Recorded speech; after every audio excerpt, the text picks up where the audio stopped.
รีวิวเก็บประกอบโบบอกพิกัดสถานที่กับโบบอกความลับ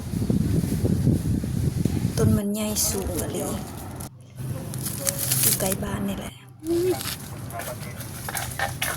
ตั้มเลยไม่แม่นอ้าวเกิบขึ้นไปน้ำมันวะ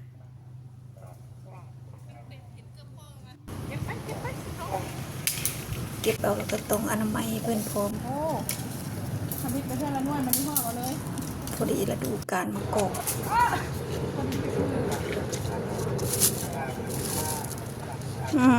เฮ้ยเอานี่นะ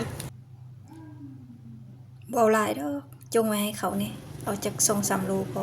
ไว้ตู้เย็น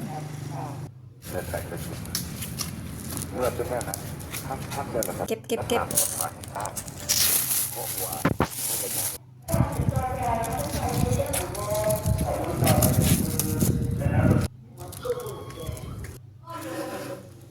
นะวันนี้เราก็สิล้างไว้เวลาเอามาแต่งกินเราก็มันยังสะอาดนะมันมีขี้ทรายเวลาเรากินแต่งกินก็ล้างอีกเท่านึงมาใส่กระจกก็เหลือกระจกน้อยพดนี่ใส่ถุงยางได้ใส่แข็งเลยไว้แปะโคกระดูน่ะนี่ก็จะใส่ล็อกเทิงนี่ไว้กินมันนี่เกี่ยมอาหารแรงจบป่นกบเมนูป่นกบเด้อล้างผักไว้กับป่นกบ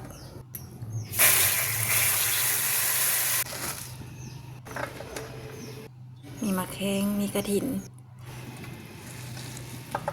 ผักกาดคิว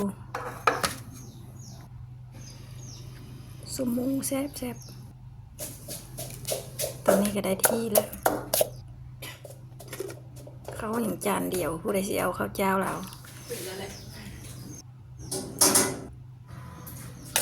ผู้ใดบอกกินเลื่อนผ่านเด้อนี่คือปนกบเนาะยวกได้ที่แล้วป่ะนี่สลิมอันนี้ก็อุบหนังหมูกับปนกบ2 เมนู2 อย่างตอนจบอันนี้